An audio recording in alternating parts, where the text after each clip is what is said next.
Vous connaîtrez la vérité, et la vérité vous affranchira, et si donc le Fils vous affranchit, vous serez réellement libre. Jean 8 versets 32, 36.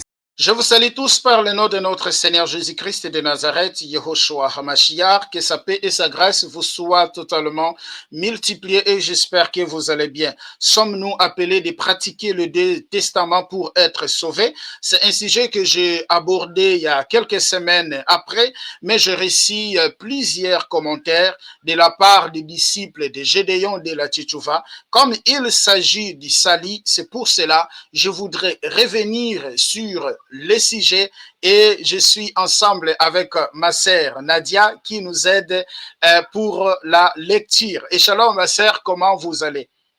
Shalom mon frère, shalom à tous, ça va bien par la grâce de Dieu. Amen, que le Seigneur soit loué. Et c'est comme je disais, je voudrais revenir sur ce sujet. Il y a eu même un disciple de Gédéon qui a demandé un échange avec moi, voilà, sur ce sujet et je lui ai dit, j'étais vraiment disponible, je lui ai attendu, je lui ai même envoyé le message, mais il ne s'est pas présenté, voilà, les jours de l'échange. Et c'est pour cela que je dis, ben voilà, je dois revenir sur le sujet, essayer d'expliquer parce qu'il s'agit du salut. Sommes-nous appelés de pratiquer le Testament pour être sauvés?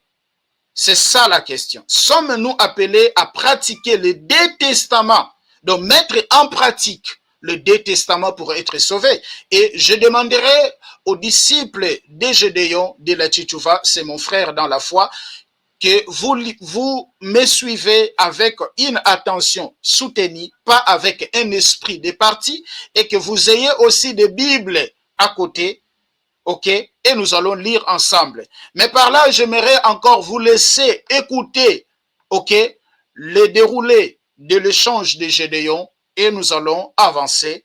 Merci. Ce qui s'est passé avec Jésus-Christ et ce que les apôtres nous ont enseigné pour avoir le salut. C'est ça. Oui, je ne sais pas, ma sœur, si vous avez un autre avis. Mais non, c'est ça, c'est clair. Et pour Gédéon, pour les justifier, Gédéon va prendre Deutéronome, chapitre 29. Il commença sa lecture à partir de son verset 14.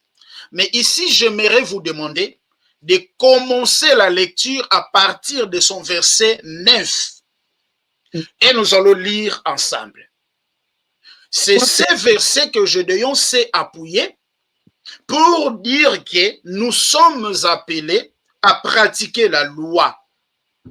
La loi que eux-mêmes, les Juifs aussi, n'ont pas pu à pratiquer. Et nous, maintenant, dans la grâce, nous allons pratiquer la loi pour être sauvés. Savez-vous, il y a eu combien de lois? Il y a eu 613 lois. Je vais vous démontrer cela. Il y a eu 613 lois. Parce que celui qui veut pratiquer la loi, il est appelé à pratiquer toute la loi. S'il ne pratique pas toute la loi, il est déchu de la grâce. Exact. Alors, je partage avec vous la Bible. Mes chers frères et sœurs, ne me suivez pas avec un esprit de parti. Ne soyez pas de fanatisme, mais restez au milieu. Parce que votre salut ne dépend pas d'un homme, ne dépend pas d'un pasteur. Soyez au milieu. Nous connaissons en partie et nous prophétisons en partie. Vous vous dites que Gédéon, il est le seul vrai serviteur dans ce monde. Tous ce sont de faux. Alors, écoutez aussi. Vous allez comprendre ensemble avec moi. Et Dieu a dit, j'ai encore réservé 7000 qui ne se sont pas prosternés devant Baal. Nous allons prendre les versets que Gédéon a donnés pour dire que nous devons pratiquer la loi pour être sauvés. Pour moi, c'est grave. C'est pour cela que je fais ces vidéos. Je suis retourné à faire ces émissions. C'est très grave parce que ce que Gédéon a dit, je veux vous démontrer qu'il a contredit même Pierre. Il a contredit Paul. Il a contredit même les apôtres. Ce qu'il a dit là. Mais nous allons d'abord voir les versets qu'il a donnés. Alors pour Gédéon, Gédéon va donner Deutéronome chapitre 29. Écoutez ce qui est écrit dans Deutéronome chapitre 29. Moi, je vais commencer la lecture à partir de son verset 29. Non, pardon, à partir de son verset 9. Regardez. Vous allez tous vous présenter aujourd'hui devant l'Éternel, votre Dieu, vos chefs de tribus, vos anciens, vos officiers, tous les hommes d'Israël. Le verset 10, vos enfants, vos femmes, ainsi que les étrangers qui est au milieu de ton camp. Depuis celui qui coupe ton bois jusqu'à celui qui puise ton eau. OK? Tu te présentes pour entrer dans l'alliance de l'Éternel, ton Dieu. Dans cette alliance contractée avec serment, l'Éternel, ton Dieu, la cloue aujourd'hui avec toi. Le verset 12.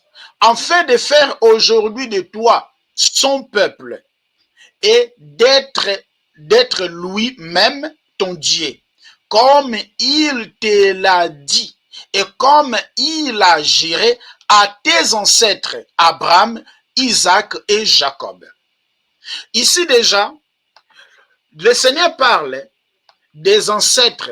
Il s'agit d'Abraham, d'Isaac et de Jacob. Est-ce que les non-juifs ont comme ancêtres Abraham, Isaac et Jacob? Non. Non. Le verset 13 maintenant. Ce n'est pas avec vous seuls que je conclus cette alliance.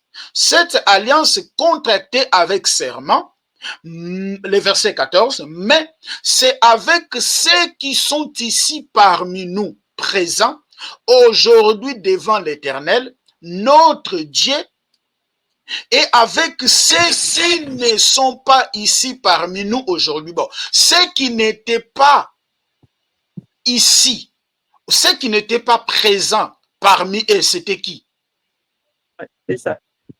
C'était qui? C'était les Juifs.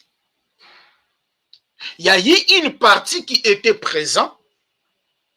Lorsque cela s'est déroulé, il y avait aussi une partie qui n'était pas. Mais comme l'alliance contractée par serment, cette alliance était pour la nation d'Israël, raison par laquelle on nous parla d'Abraham, vos ancêtres, Abraham, Isaac et Jacob. Raison par laquelle lorsque vous prenez le verset 15, ça nous dit tout. Regardez le verset 15. Oui, vous savez de quelle manière nous avons habité en Égypte et comment nous sommes passés au milieu des nations que vous avez traversées. Qui avait traversé? Qui avait été délivré en Égypte? Vous êtes là, ma sœur? Qui avait été délivré en Égypte? N'est-ce pas, ce sont les enfants d'Israël? Ce sont les enfants d'Israël qui ont été délivrés en Égypte. Alors, ceux qui étaient présents, c'était les enfants d'Israël. Ceux qui n'étaient pas présents, c'est aussi les enfants d'Israël. Une autre partie, voilà. Ce ne sont pas des non-juifs. On a dit ce qu'on ne vient pas. Dans la Bible, il y a des prophéties. Par exemple, Ésaïe chapitre 66, les versets 16 jusqu'au verset 19, que Gédéon a appris. C'est une prophétie qui parle de l'intégration des nations. Mais ce n'est pas une prophétie qui parle, ok, qui nous demande, nous les non-juifs, à pratiquer la loi, à pratiquer l'ancienne alliance pour que nous soyons sauvés. Même quand il dit Jérémie, je t'ai fait les prophètes des nations. Avez-vous un seul verset où Jérémie a prêché le non-juif? Il n'y en a pas dans la Bible. Non. Il n'y en a pas un seul verset où Jérémie a prêché le non-juif. Ne soyons pas des sentimentalistes, des fanatismes, non. Il faut vérifier les Écritures. Avez-vous un seul verset où Jérémie est allé prêcher le non-juif? Les païens, non. Il n'y en a pas. Parce que Jérémie a prêché a prêché, Jérémie a prêché Jérémie a prêché, Jérémie a prêché les tribus de Juda et il a prêché les tribus de Benjamin lorsque vous lisez l'histoire. C'était le royaume d'Isside.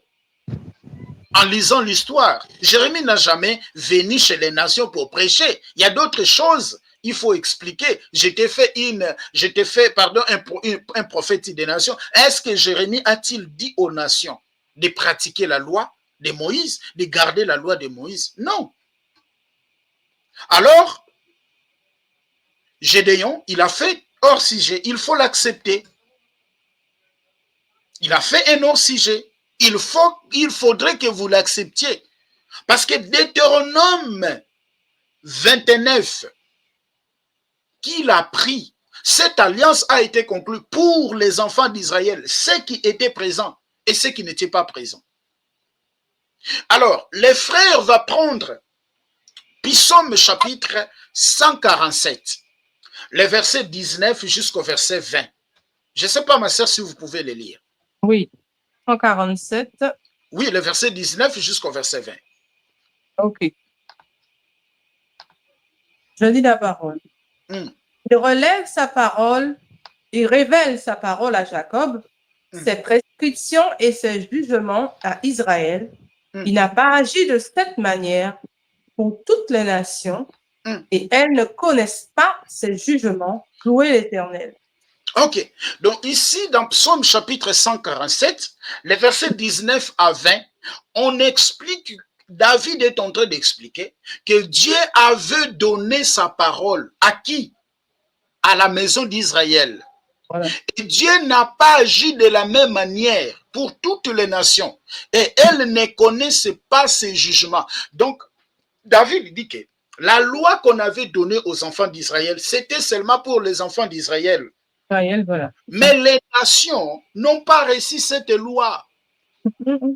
Dieu n'a pas agi de la même manière avec les nations. Mais cela ne veut pas dire que dans l'Ancien Testament, il n'y avait pas de prophétie sur l'intégration des nations. Oui, il faut que nous fassions part des choses. Il y a une différence entre les prophéties sur l'intégration des nations dans les salis et l'obligation à l'observation de la loi mosaïque ou des pratiques de l'Ancienne Alliance. Voilà. Il faut faire part des choses. Maintenant, pour démontrer encore, Deutéronome chapitre 33, le verset 4.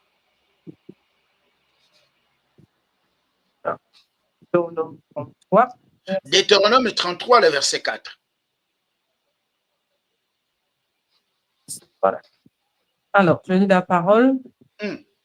Moïse nous a donné la loi, héritage de l'assemblée de Jacob. Ah, Moïse nous a donné la loi. Je vais même l'afficher ici. Cette loi-là, c'était l'héritage de qui? De l'assemblée de Jacob, ou autrement dit, de la maison d'Israël. Donc la loi promulguée par Moïse, c'était pas l'héritage des nations. C'était pas pour les nations, mais c'était l'héritage de la maison d'Israël, de la maison de Jacob. Lorsqu'il dit que le salut vient des Juifs, je dis Amen. Pourquoi le salut vient des Juifs? Parce qu'il y a eu des promesses déjà, des prophéties qui parlaient de l'intégration des nations dans le salut. Dans la loi, c'était un héritage des Juifs, pas des non-Juifs. Deutéronome chapitre 4, le verset 8. 4, verset 8. Alors, et quelle est la grande nation qui ait des prescriptions et des règles aussi justes que toute cette loi que je vous présente aujourd'hui. Ah, donc Dieu dit, il n'y a pas eu une nation qui a reçu des prescriptions que les enfants d'Israël ont reçues. Ce n'est pas moi qui le dis, hein. Je fais que lire la Bible. Donc, il n'y a pas eu une seule nation qu'il y a eu des prescriptions que les enfants d'Israël ont reçues. Voilà. Prends-moi encore Malachie chapitre 3, le verset 22.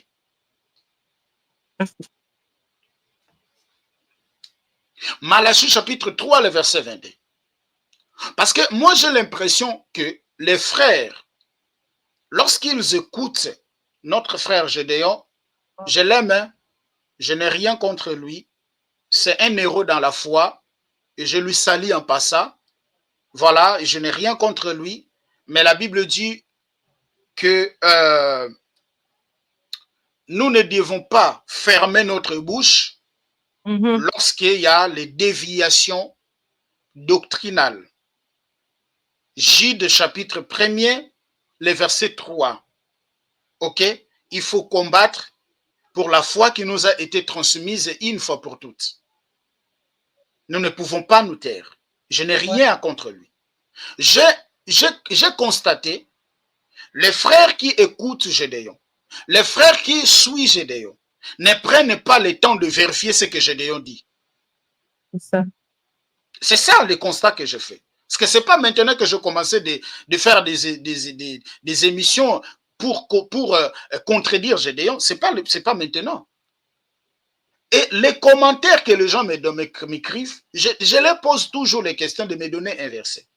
Ils ne prennent pas le temps d'examiner ce qu'on leur dise. Pour eux, c'est parce qu'on vous a donné un verset biblique, il a lu, voilà, c'est un verset biblique qu'il a lu, et pour vous, c'est fini. Non. Non, non, non, non, il faut regarder le contexte. Il faut chercher à aller derrière, comprendre. C'est pas parce qu'on t'a donné un verset biblique qu'on a répondu à ta question, non. Non. Parce que ce qu'il a donné de Deutéronome, ça ne tient pas debout. C'est lui, une personne qui est sérieuse, qui vérifie les Écritures. La question n'était pas est-ce que la loi a été donnée par Jésus. Ce n'était pas la question. La question c'est sommes-nous appelés à pratiquer, donc de mettre en pratique. De mettre en pratique la loi pour être sauvé. Je sais que Jésus est Dieu. Gédéon les prêche. Et moi aussi j'enseigne sur la divinité de Jésus. Il y a même une vidéo que les gens ont essayé de dénigrer Gédéon par rapport à la divinité de Jésus, que Gédéon n'a pas répondu, que Chocolat de Fille a ramassé pour essayer d'insulter Gédéon. Moi, j'ai pris cette vidéo, j'ai corrigé Chocolat. J'ai dit que Gédéon, il était à la hauteur. J'ai démontré des versets bibliques, beaucoup de versets bibliques, pour soutenir ce que Gédéon avait prêché sur la divinité de Jésus. Si c'est bon, c'est bon. Si c'est pas bon, ben, on vient, on corrige. Parfait. Voilà. C'est ça. Mais oui. Alors, vous allez prendre Malachie chapitre 3, le verset 22.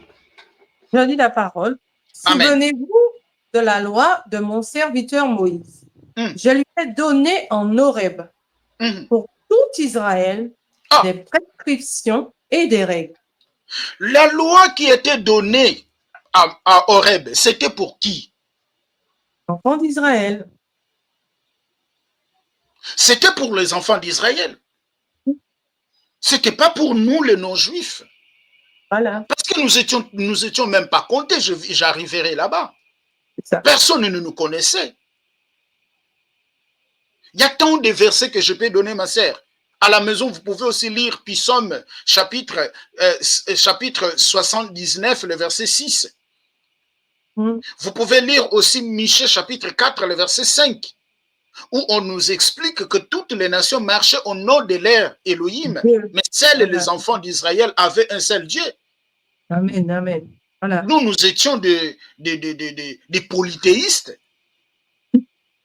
On croyait, nous étions des polythéistes, mais les enfants d'Israël n'ont pas été des polythéistes. Lisez-moi Actes chapitre 14, le verset 16, ma sœur. Okay. Acte 14. Acte 14, le verset 16.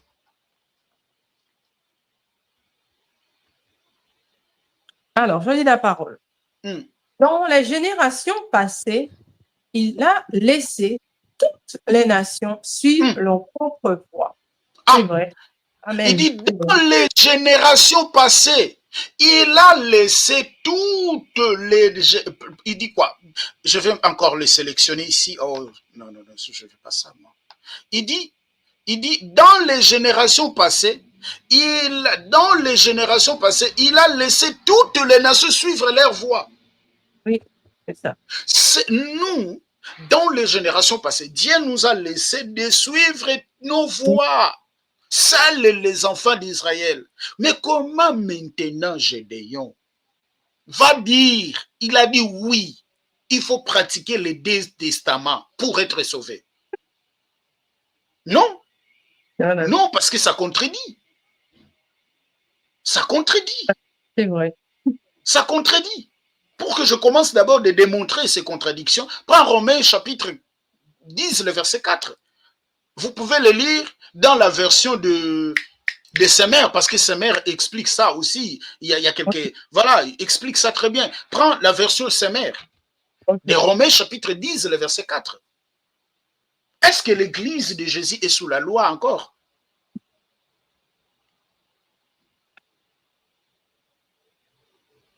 Allez-y, ma sœur. Oui, oui. Je pense que j'ai même ici la version Semer. Romains chapitre 10, le verset 4. Regardez. Hein. Je suis, hein, version Semer, Romains chapitre 10, le verset 4. Regardez ce qui est écrit ici. Regardez ce qui est écrit ici. Car Christ a mis fin au régime de la loi pour que tous ceux qui croient soient déclarés justes. Bon, dans la version Louis II, ils vont vous dire que Christ est la fin de la loi. Oui. Mais pourquoi j'ai pris la version Semer? Parce que la version Semer dit que Christ a mis fin au régime de la loi. Donc il y a des régimes. Il y a le régime de la loi et il y a le régime de la grâce. Oui. Si Christ a mis fin à ce régime-là, pourquoi nous encore, nous devons pratiquer la loi? Est-ce que les apôtres de Jésus ont-ils enseigné cela? Non, non. Est-ce que la première église ont pratiqué la loi mosaïque? J'avance. J'expliquerai après Matthieu chapitre 15. Non, Matthieu chapitre 5, le verset 17. Ne crois pas que je sois venu abolir la loi et les prophètes, mais je suis venu accomplir. J'expliquerai cela. Parce que c'est ce verset aussi qui complique les gens. Ouais. Alors, ma sœur, je pense que vous avez lu. Romains chapitre 4, le verset 9. On dit toutes les alliances, les patriarches, l'adoption était pour les enfants d'Israël. Prends-moi Deutéronome 5, le verset 2e. Et nous allons entrer maintenant dans notre deuxième étape. Deutéronome 5. Deutéronome 5, le verset 2. Je vais commencer cette version. L'Éternel, notre Dieu, a conclu une alliance avec nous au mont Horeb. Ah, donc on dit que l'Éternel, notre Dieu, a conclu alliance avec nous. Nous qui? Les enfants d'Israël. Où? Ouais. Maintenant, cette alliance qui a été conclue avec les enfants d'Israël, lorsque vous prenez Exode chapitre 24, ici vous allez le lire à la maison, Exode chapitre 24, les versets 1er jusqu'au verset 8e, on voit Moïse qui va descendre auprès du peuple.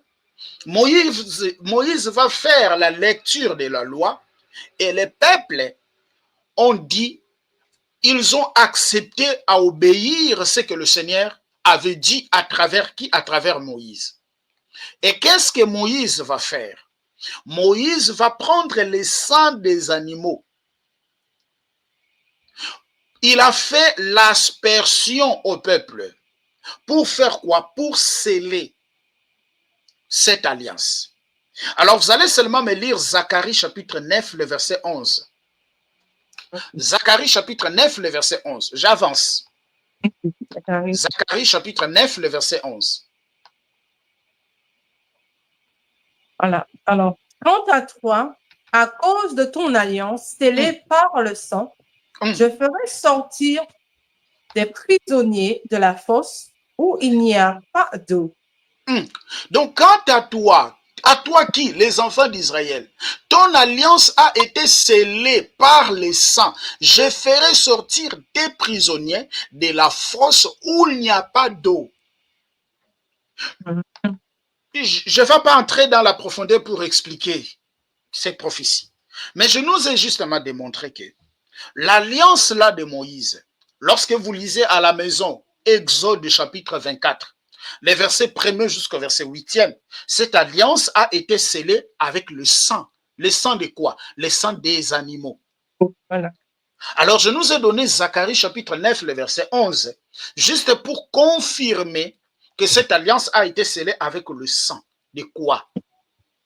Zacharie ne nous explique pas, mais c'était avec le sang des animaux. Raison par laquelle la nouvelle alliance venue par Jésus devait être scellée non par le sang des animaux, mais scellée par son propre sang. C'est ça. Pourquoi par son propre sang? Parce que ce n'était pas l'animal qui avait péché, mais c'était l'homme qui avait péché. Je ferme la parenthèse. Alors, lorsque vous prenez Jérémie chapitre 31, les versets 31 jusqu'au verset 34, Dieu va promettre une nouvelle alliance.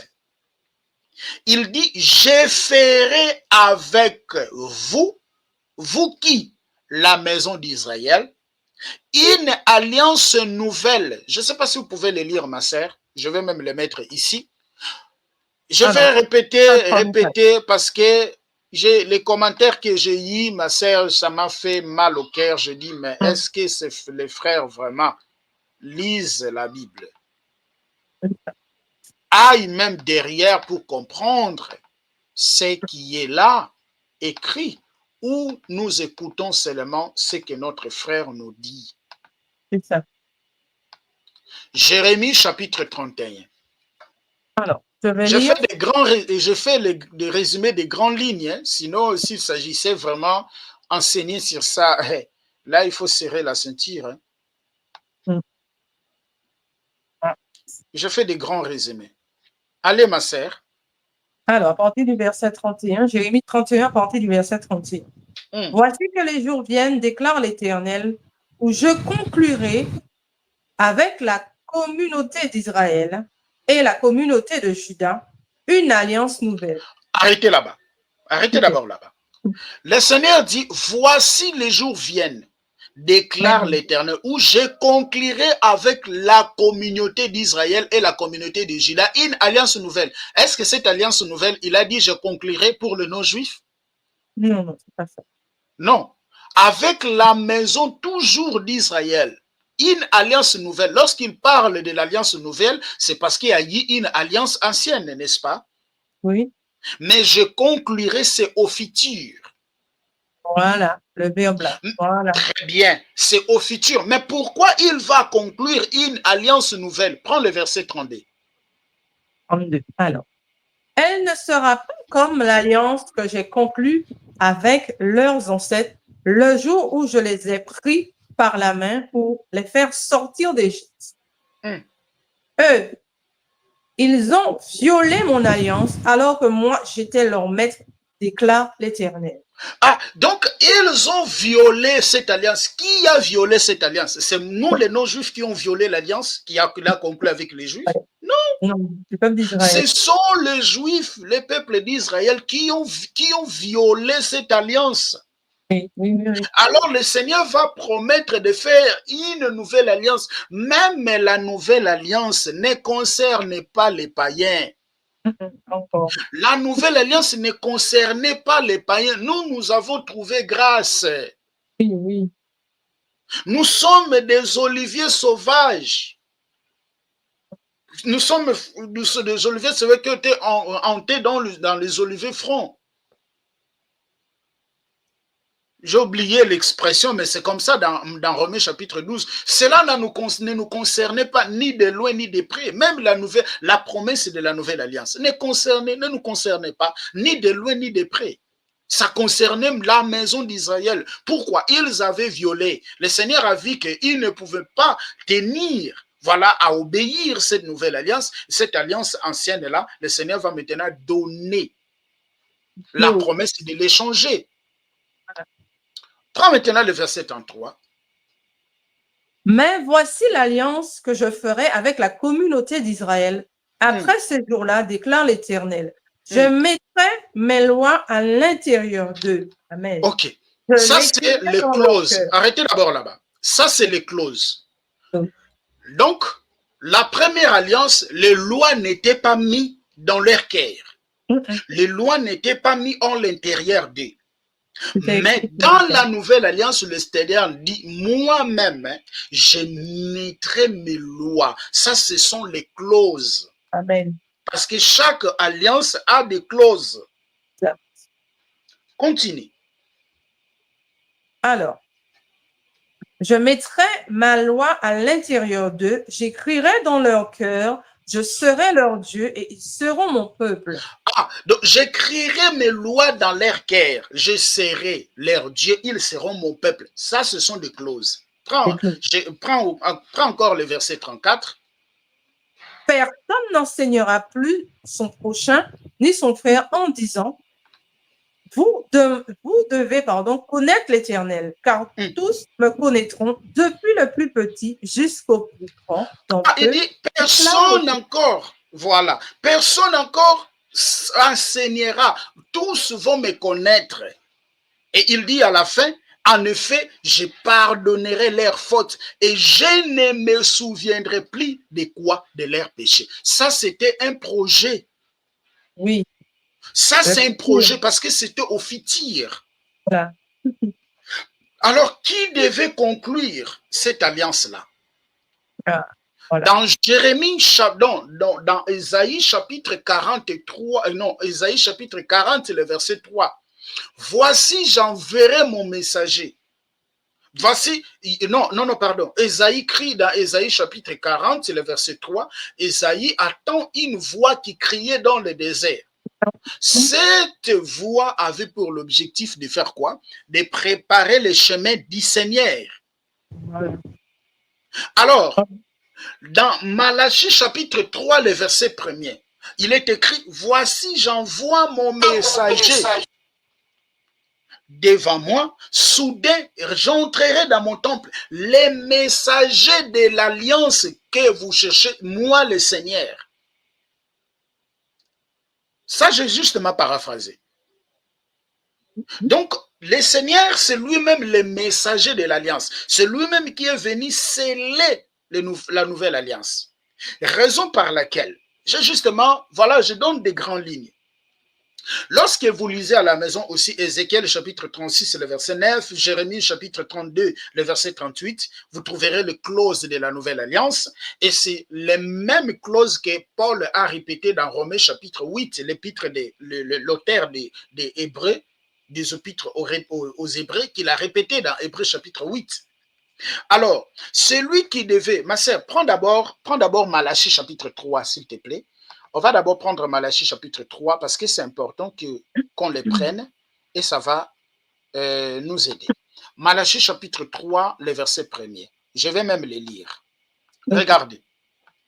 Voici que j'enverrai mon messager pour me préparer le chemin.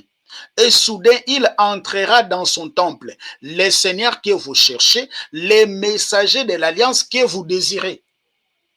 Les voici qui arrivent, dit l'Éternel, les maîtres de l'univers. Donc, les messagers de l'alliance, c'est qui? C'est lui-même l'Éternel. C'est ça. Les messagers de l'alliance, c'est lui-même l'Éternel. Les messagers de l'alliance, ce n'est pas l'alliance ancienne, mais c'est la nouvelle alliance. Parce que ici, il dit, les messagers de l'alliance que vous désirez. Ce n'était pas l'ancienne alliance parce qu'ils avaient déjà l'ancienne alliance. Mais maintenant, ils désiraient une nouvelle alliance par rapport à la promesse que le Seigneur a faite à Jérémie. Mhm. Alors le Seigneur qui viendra, il sera lui-même le messager de l'alliance. Qui C'est est? ça. C'est le Seigneur Yehoshua HaMashiach. C'est Jésus-Christ que C'est ça. Jean-Baptiste nous a présenté, qui est venu pour préparer voilà, que c'est Jean-Baptiste qui est venu pour préparer son chemin.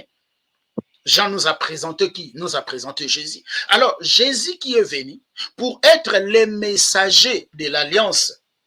Dans Matthieu chapitre 26, le verset 28, Matthieu qu'est-ce 26. que Jésus a dit? Oui. Alors, je vais lire 28. Lisez ma sœur. Car ceci est mon sang, le sang de la nouvelle alliance, qui est versé pour beaucoup pour le pardon des péchés. Ah, voici, et ça est mon sang, le sang de la nouvelle alliance. Lorsque vous lisez seulement, voilà, ou le sang de l'alliance, c'est la même chose. Car ceci est mon sang, le sang de la nouvelle alliance, qui est versé pour beaucoup, pour les pardons des péchés. Lorsque vous lisez Louis II, 1910, que beaucoup de gens utilisent, moi, ici, je suis en train d'utiliser Louis II, 21. Je peux prendre Louis II, 1910.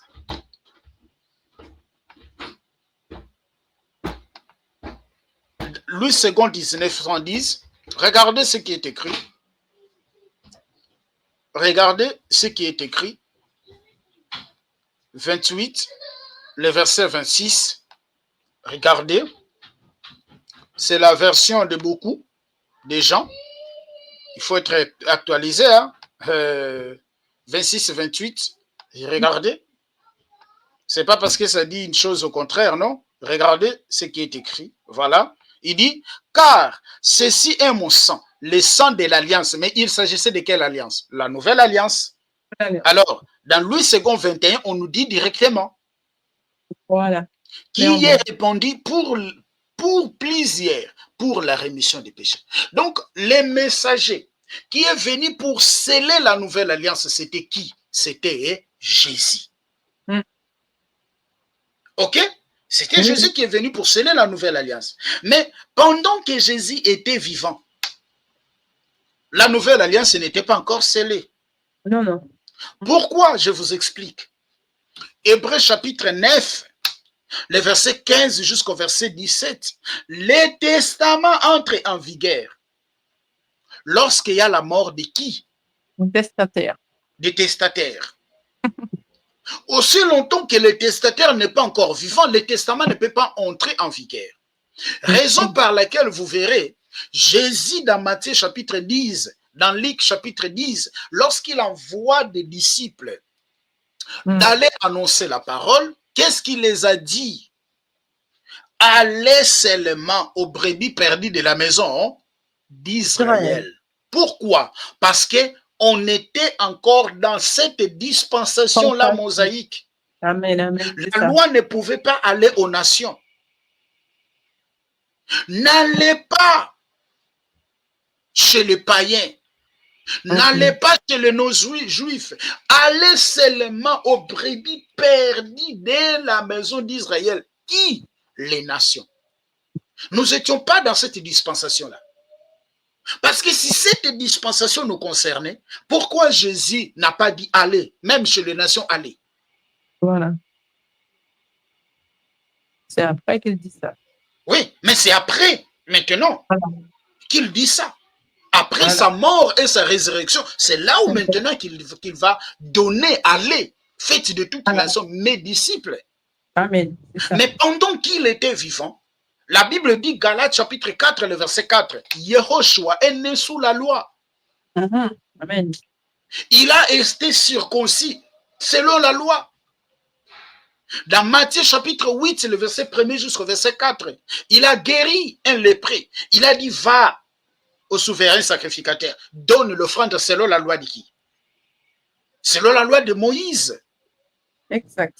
Est-ce que les apôtres, après cette dispensation, après ce régime, c'est pour cela que je vous ai pris Romains chapitre 10, le verset 4, Il a mis fin au régime de la loi.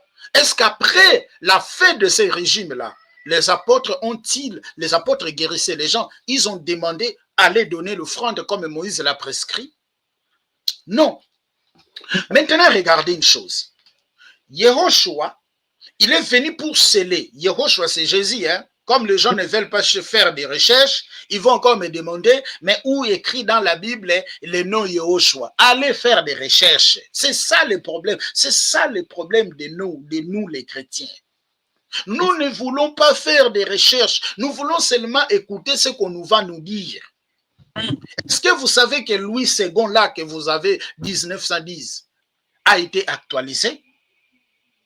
C'est ça, oui, il s'actualise. Oui, c'est vrai. C'est pas parce qu'on a changé, non. Mais on a donné un langage facile. On a mis un langage facile pour une meilleure compréhension. La langue française, c'est ça, hein? Elle est complexe. Alors, Yehoshua, lorsqu'il était vivant, Yehoshua, c'est Jésus. Parce que Jésus ne parlait pas français. Jésus, je dirais que bon, je dirais seulement Jésus. Quand il était vivant, il était encore sous la loi. Mais c'est après sa mort, raison par laquelle dans Matthieu chapitre 27 au verset 51, vous pouvez le prendre, le voile du temple se déchira. Oui, je le prends. Ok. Je lis. Le soir venu arriva un homme, Matthieu 27? Oui, Matthieu 27 et 51. 51, ok. Oui. Je lis la parole. Et voici que le voile du temple se déchira en deux, depuis le haut jusqu'en bas. La terre trembla, les rochers se fendirent. Ah, donc quand Jésus était ici, Jésus était sur la croix. C'est là où quand il a poussé les cris, même on peut prendre même le verset, à partir de son verset 51, écoutez, Jésus poussa de nouveau un cri ici sur la croix et rendit l'esprit. Et voici que le voile du temple se déchira en deux. Depuis le haut jusqu'en bas, la terre trembla et les rochers se fondirent.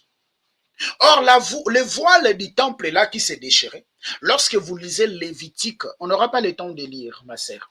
Lévitique chapitre 16, les versets 2,12 jusqu'au verset 15e, on nous présente que dans le tabernacle ou dans le temple, il y avait les voiles. Et seuls les souverains sacrificateurs qui avaient l'accès d'entrer. Exact. Alors Jésus, quand il était sur la croix, le voile va se déchirer pour dire, nous avons maintenant l'accès dans le Saint des Saints ou dans les lieux très saints. Raison par laquelle il est écrit dans Apocalypse chapitre 1er, le verset 6, Apocalypse chapitre 5, le verset 8 jusqu'au verset 10, 1 Pierre chapitre 2, le verset 9, il nous a fait un royaume de sacrificateurs parce que le chemin maintenant est libre.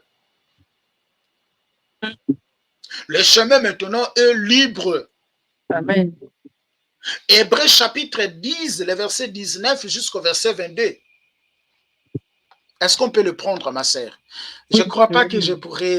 on va terminer ça, vraiment aujourd'hui, tout le point que j'ai prévu pour développer. Hébreux chapitre 10, le verset 19 jusqu'au verset 22. 19, 22. Ainsi, frères et sœurs, nous avons par le sang de Jésus l'assurance d'un libre accès au sanctuaire.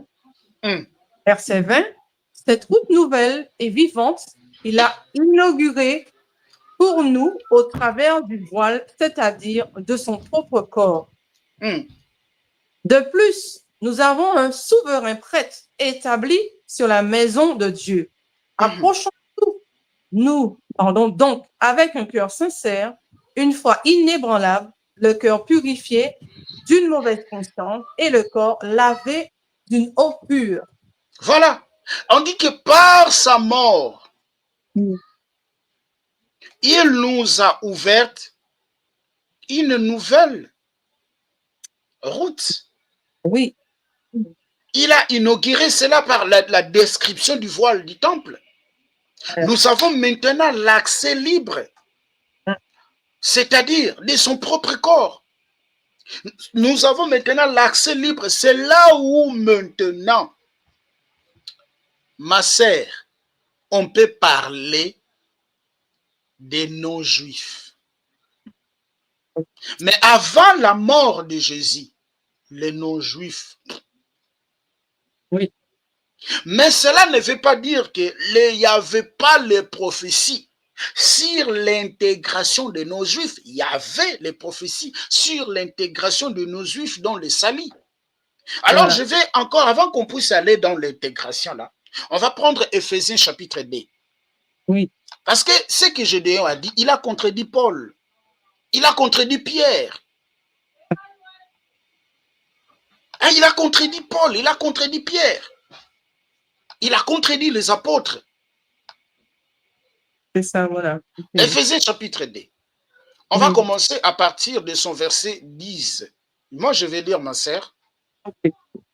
Moi, je vais lire. Regardez ce qui est écrit. Regardez ce qui est écrit. Il est écrit ceci. En réalité, celui qui nous a fait, nous avons été créés en Jésus-Christ, pour des œuvres bonnes, que Dieu a préparées d'avance, afin que nous les pratiquions. Le verset 11. C'est pourquoi, souvenez-vous d'autrefois, vous étiez identifiés comme non-juifs dans votre corps, appelés incirconcis par ceux qui se disent circoncis et qui le sont dans leur corps, par la main de l'homme. Le verset 12. Souvenez-vous qu'à ce temps-là, vous étiez sans Messie ou sans Christ, exclus du droit de cité en Israël, étrangers aux alliances de la promesse, sans espérance et sans Dieu dans le monde. Mais maintenant, en Jésus-Christ, vous qui autrefois étiez loin, vous êtes devenus proches par le sang de Christ. En effet, il est notre paix, lui qui des deux groupes n'a fait qu'un, et qui renversait les murs qui le séparaient, la haine. Par sa mort, il a rendu sans effet la loi avec ses commandements et leurs règles, afin de créer en lui-même un seul homme nouveau à partir des deux. Moi, c'est comme ça que je lis la Bible. Hein. Je ne lis pas la Bible comme un journal. Je lis en courant. Non, moi, je lis mot à mot pour une meilleure compréhension. Parce que si tu le lis comme un journal, tu vas perdre. Il y a beaucoup de choses, tu ne vas pas les comprendre. C'est pour cela il y a beaucoup de gens me disent, mais tu ne sais pas lire. Oui, tu lis bien que moi. Tu as étudié plus que moi. Moi, je n'ai pas eu cette grâce-là que tu as trouvée là. Je suis comme Pierre, qui ne connaissait rien, mais le Seigneur lui a appris. Donc, c'est comme ça que je lis la Bible, pour une meilleure compréhension, en fait. C'est moi. Même quand je médite, c'est comme ça que je lis la Bible. Je lis la Bible mot, pour que je ne perds pas. Voilà. Alors, afin de créer en lui-même un seul homme nouveau à partir des deux, établissant ainsi la paix.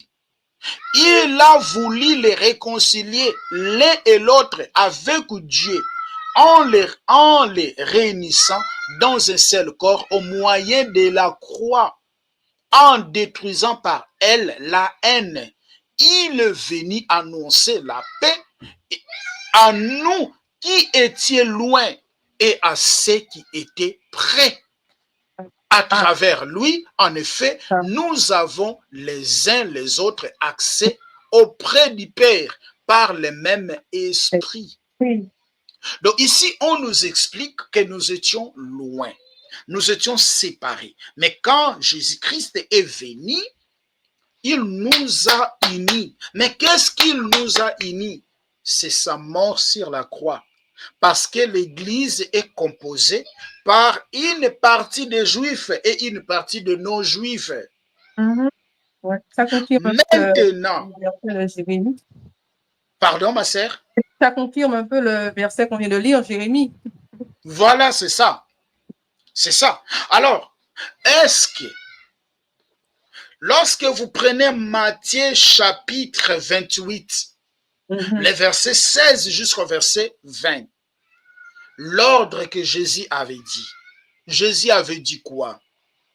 Allez par tout le monde, faites de toute la nation mes disciples, enseignez-leur tout ce que je vous ai prescrit. Est-ce qu'il a dit enseignez-leur ce que Moïse vous a prescrit? Non. Tout ce que je vous ai prescrit. Voilà. Je vais mettre point virgule ici et on va revenir demain pour avancer. Très intéressant. Hein? Voilà, je vais mettre point pour prescrire tout ce que, enseignez-leur à observer tout ce que je vous ai prescrit. Maintenant, donnez-moi un seul verset où les apôtres de Jésus ont demandé aux non-juifs de pratiquer la loi de Moïse.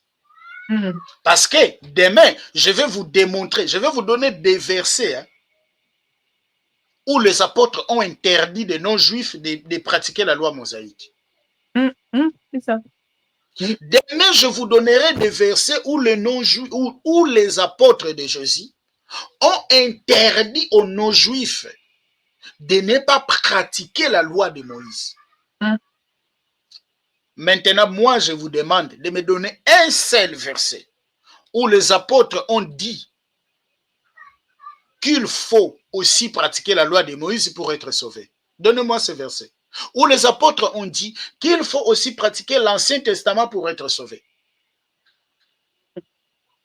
C'est pour cela que vous verrez la première église, ils ont demeuré dans les enseignements de qui? Des apôtres. Pas dans les enseignements de Moïse.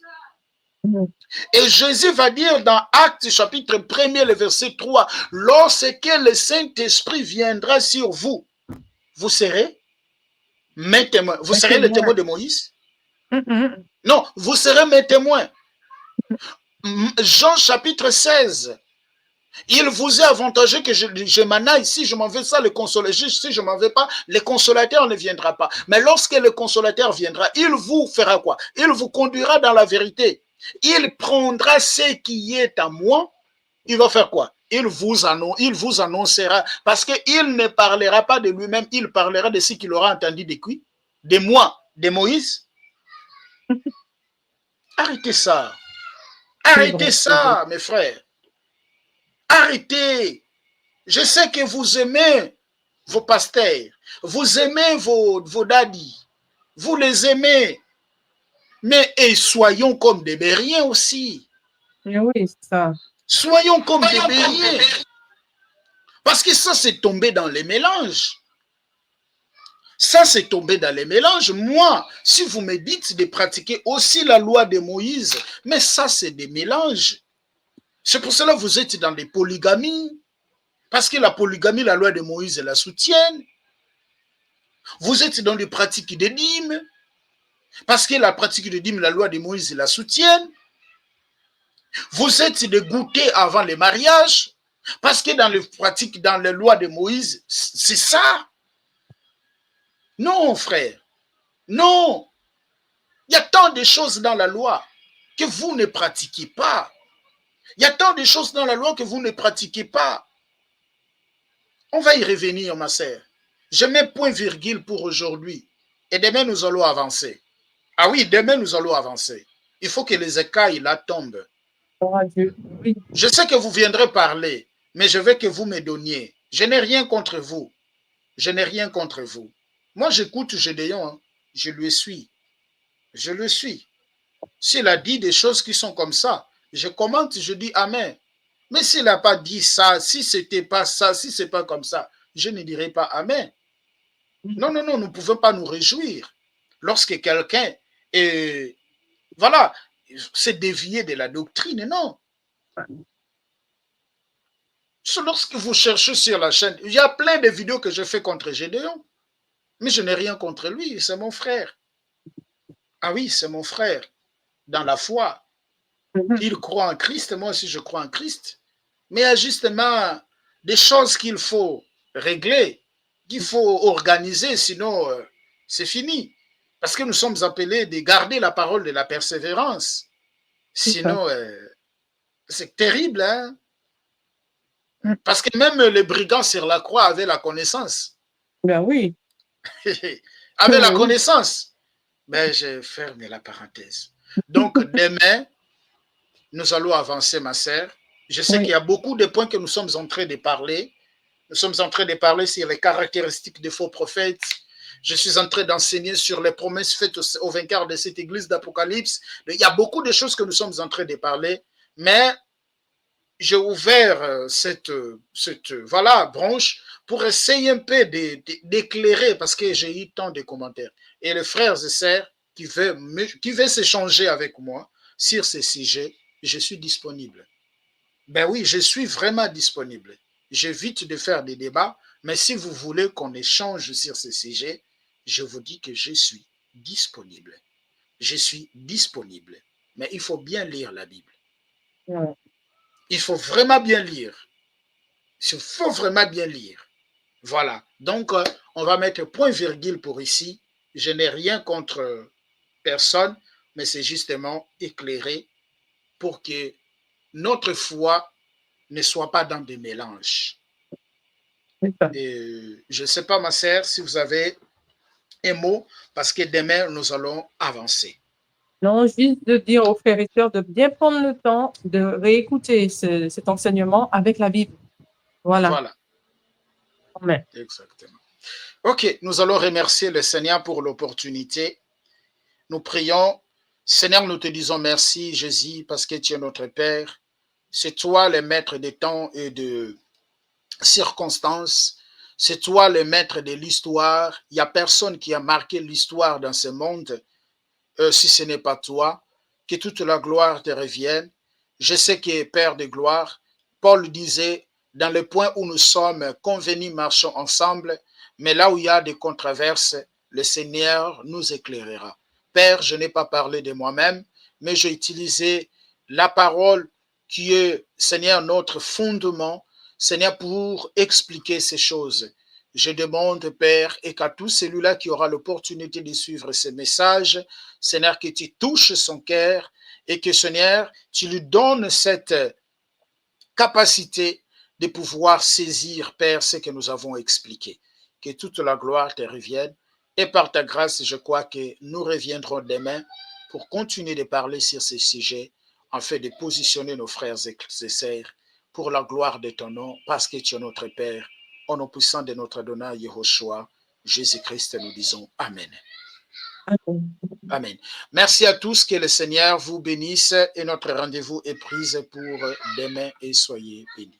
Likez la vidéo si elle vous plaît, et si vous êtes nouveau sur la chaîne, n'oubliez pas de vous abonner et d'activer la cloche de notification afin de ne rater aucune de nos vidéos.